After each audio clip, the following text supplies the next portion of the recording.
Deux gros coups durs du côté du Real Madrid. Tout d'abord, c'est Federico Valverde. C'est officiel, communiqué officiel de la part du Real. Federico Valverde souffre d'une lésion du muscle semi-membraneux de la jambe droite et sera absent une dizaine de jours. Du coup, il manquera la trêve internationale avec l'Uruguay. Et autre blessé du côté du Real, il s'est également blessé lors du match contre le Rayo Vallecano. C'est avant-hier. C'est le gardien belge Thibaut Courtois. Lui aussi, il est blessé. Lui aussi, il est forfait avec sa sélection, la Belgique. On va parler cette fois-ci d'Erling Haaland. On sait qu'Haaland, c'est une machine à but et cette saison, il a marqué 28 buts. Manchester City plus Norvège. Mais sur ces 28 buts, il y en a qui disent, mais il a marqué au moins 10 pénaltys, tout ça. Non, non, les gars, pas du tout. Sur ces 28 buts, il a marqué seulement un pénalty, Erling Haaland. On va parler d'une équipe, elle, où ça se passe plutôt bien ces temps-ci, les gars. C'est l'AC Milan. L'AC Milan ne perd plus. C'est vrai qu'ils ne jouent pas de Coupe d'Europe cette saison. En tout cas, les 10 derniers matchs, les gars, c'est 0 défaite pour l'équipe de Rafael Leao. C'est 6 victoires et 4 matchs nuls. Et on finit aujourd'hui avec l'Atlético Madrid et c'est officiel. Apollo, donc c'est une société américaine, devient actionnaire majoritaire des Colchoneros. Le groupe américain disposera de 55% des actions du club.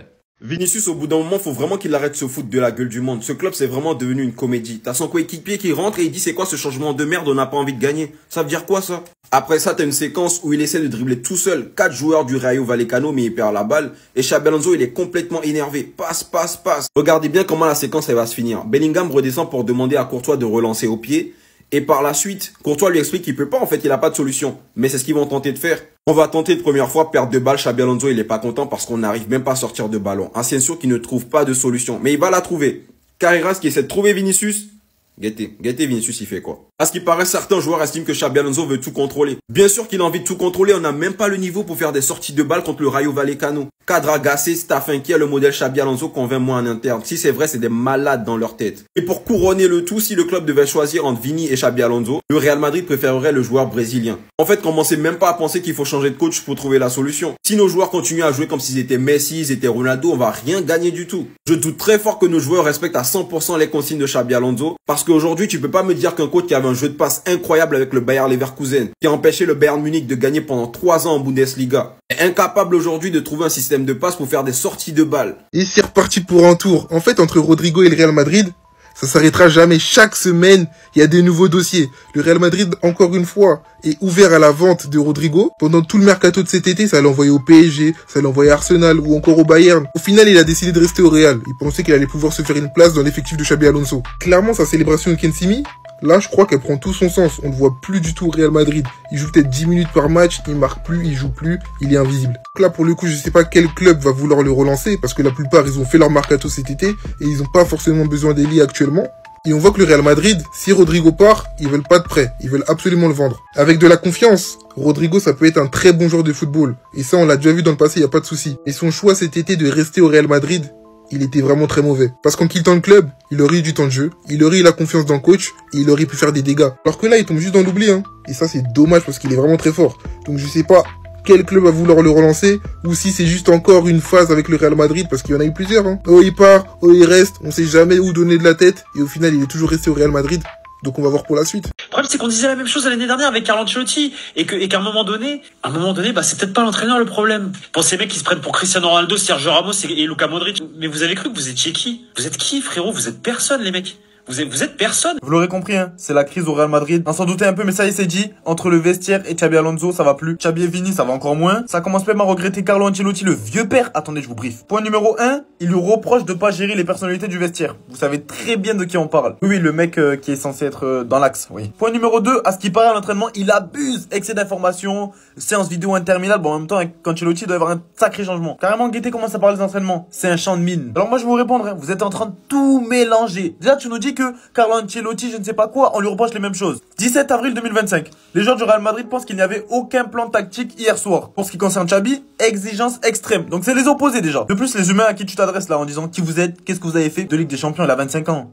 Eduardo Camavinga, il a 23 ans aujourd'hui, son anniversaire de Ligue des Champions. Jude Bellingham, il est arrivé une Ligue des Champions en 1 an. Oh, ils ont leur responsabilité. Et Dieu a sa grosse part dedans, hein. Ils sont passés de Carlo, un gars, dès qu'il y avait victoire, il y avait jour off. Jour de repos, il partait faire toutes les destinations du monde. À Xabi Alonso, il arrive tous les jours à 8h30. Aujourd'hui même, à Valdebebas, il vient avec ses pions, ses drones, des technologies de fou. On voulait du changement, ok. T'as dit, il y avait beaucoup à faire, mais dose. Faut pas sauter les étapes, on est premier de Liga. Tu vois que c'est compliqué. Au lieu d'essayer de raviver un peu la flamme, tu veux nous faire un semblant d'aura, gronder Jude Bellingham, alors que c'est même pas sa faute. C'est pas les bons joueurs que tu grondes en fait. Tu peux crier, tu peux ramener tes drones. Regarde simplement les stats. On court pas. On court pas. Des équipes comme Vallecano, elles nous mettent 10 km d'écart. Et c'est pas Jude qui ne court pas, hein. Ils se plaignent parce qu'il ose pas gérer ses personnalités. Ils parlent du camp Mbappé. Kylian Mbappé ne sort jamais. Or que des fois, il est censé le faire. Ils ont le droit. Il gère mal. Guettez hier encore. Gonzalo, il venait, il porte les gourdes, il fait le staff médical, il apporte les lingettes. C'est pareil pour le Kabobi, il se la donne à l'entraînement. Quand il est rentré, il était pas mauvais. Pourquoi juste quelques minutes? Dites-moi en commentaire pour vous, hein. Mais pour moi, personnellement, j'y crois au projet de Xabi. Il connaît le club, c'est un ancien de la maison, c'est un ancien très bon joueur, milieu de terrain. Il connaît ce sport, il tente des choses. Il rate, il manque d'expérience, ça oui. Mais c'est pas la peine d'en faire tout un plat. On est premier de Liga, c'est bon, on a perdu 2 matchs dans la saison, calmez. C'est la faute des joueurs, c'est... Quoi, on vire tout le monde? On fait comment? Ils sont tous jeunes à leur âge prime. C'est pas la faute de tous les joueurs en fait. On est le plus grand club de l'histoire de ce sport. On est en train de s'afficher pour rien. Normalement c'est toi, Papi Niala, qui doit gérer ça, mais comme notre président préfère Piave, et puis Matt le président aussi. Comment on doit faire?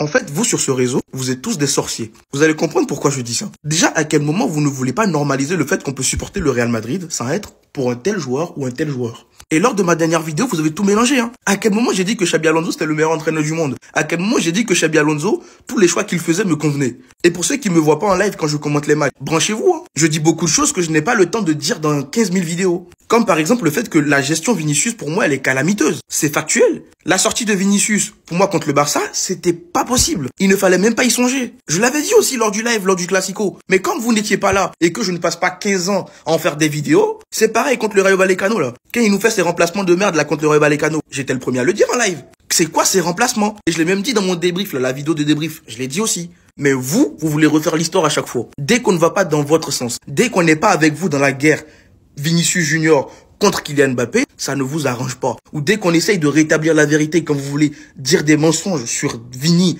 ou sur Kylian, ça ne vous arrange pas. Tant qu'on ne rentre pas dans cette guerre avec vous, vous n'êtes pas content. Mais ça, moi, personnellement, je m'en fous. Par exemple, moi, mon joueur préféré au club, c'est Arda Güler. À aucun moment, c'est Vini, à aucun moment, c'est Mbappé. Et pourtant, je ne suis pas un pro Arda Güler. Parce que quand ce garçon-là, il fait des matchs calamiteux, je suis le premier à le dire, hein. Mon gars, réveille-toi parce que sinon l'année prochaine, s'il y a un nicopathe qui vient qui prend ta place, c'est ciao mon gars. Et laissez-moi vous rassurer, on m'a tellement collé d'étiquettes de pro quelque chose. J'ai été traité de pro Kylian, de pro Vini, de pro Bellingham, de pro Arda Güler. Et même pas hier, on m'a traité de pro Xabi Alonso. Bientôt, vous allez me coller l'étiquette de pro staff technique. Vous allez inventer un truc là? En vrai, si vous voulez inventer, mais trouvez quelque chose de stylé. Et si j'étais un pro tel ou un pro tel, je vous l'aurais dit, je l'aurais assumé, c'est mon compte, il va rien se passer. Je l'aurais dit, vous auriez dû voir des photos, des affiches dans ma chambre. Le seul maillot que j'ai en fond là, dans ma chambre là, c'est un maillot avec floqué Ronaldo derrière. Et même ça, c'est un cadeau. Je n'ai jamais fait ça, mettre un maillot dans ma chambre avec un joueur floqué derrière. C'est pour vous dire. Donc s'il vous plaît, normalisez le fait qu'on peut supporter, critiquer vos joueurs préférés quand ils sont pas bons. Parce que moi, mon joueur préféré, je n'hésite pas à le critiquer quand il est pas bon, qui est Arda Güler d'ailleurs. Donc Vini, quand il sera pas bon, je vais le dire, que ça vous plaise ou pas. Kylian, quand il sera pas bon, je vais le dire, comme il n'a pas été bon face à Vallecano, même si voilà, c'était mitigé. Moi, j'ai dit, il a été pas bon. Face à Liverpool, il était absent, je l'ai dit. Je n'ai aucune honte à le faire. Vous aurez beau me traiter de tous les pros que vous voulez, ce n'est pas grave. Jude Bellingham, quand il marquera ses buts, mais il fera je sais pas, des appels de balles bizarres, des déplacements bizarres, je vais le dire aussi, que ça vous plaise ou pas. Et comprenez que le problème au Real Madrid aujourd'hui ne se limite pas à Kylian, Vini, c'est beaucoup plus profond. Et quand vous allez le comprendre, vous vous sentirez beaucoup plus à l'aise. Mais bref, voilà ce que j'avais à vous dire. Arrêtez de réécrire l'histoire. Et arrêtez avec cet effet de mode là. Les pros, je sais pas quoi, pro, je sais pas quoi. Ouais, t'es dans la culture de l'instant. T'es dans la culture de l'instant. Eh, vous avez pas un autre refrain là? Essayez de trouver l'inspiration. Ah, c'est une dinguerie. Bref. Apparemment, il y a des sources qui disent que les joueurs du Real trouvent que les entraînements de Xabi Alonso sont trop durs parce que ils préféraient quand on allait à l'entraînement, voilà, ça allait à l'entraînement, ça faisait des 1v1, ça faisait des banides, ça faisait que des confrontations. Voilà, on a Hazard qui ressemble à Lucas Vazquez contre Lucas Vazquez. Voilà, Hazard il marque pas, Hazard à la fin, il passait même plus Lucas Vazquez quand même, c'était dur. Voilà, donc on avait Tchouaméni qui faisait des virgules à l'entraînement, voilà, ça faisait rire tout le monde, on s'amusait bien, c'était ça le Real Madrid, c'était magnifique. Et n'empêche, ça marchait. Et là, on a Mariano Diaz contre Rudiger. Là, le ballon, il sert à rien en vrai de vrai. Enfin, il faut leur donner des gants de boxe. Faut qu'ils se la foutent. Là, vous voyez bien que le ballon, il sert absolument à rien. Ils vont juste envoyer des patates. Là, ils vont l'envoyer au sol. Là, c'est du sparring en vrai de vrai. C'est juste un sparring. C'est n'importe quoi. Ferland Mendy, balle au pied. Ferland Mendy. Eh oui. Mais non, c'est pas Ferland Mendy. C'est là-bas. Oh, le gros raciste. Mais là, il y a Xabi Alonso qui arrive, il commence à mettre des circuits de passes, des trucs, des passes essuies, mais ils comprennent rien, les mecs, ils sont plus habitués, ça envoie des passes, c'est n'importe quoi, le ballon, il fait que rebondir. La pelouse, elle est lisse de ouf, le ballon, il fait que rebondir, ils comprennent pas, on dirait, il y a de l'hélium dans le ballon. Regardez les passes que ça envoie, en plus, après, regarde la pelouse sur les Rudiger. Non, c'est pas la pelouse, c'est pas les crampons, vous savez pas faire des passes, le ballon fait que rebondir. Xabi Alonso, il va péter son crâne, là.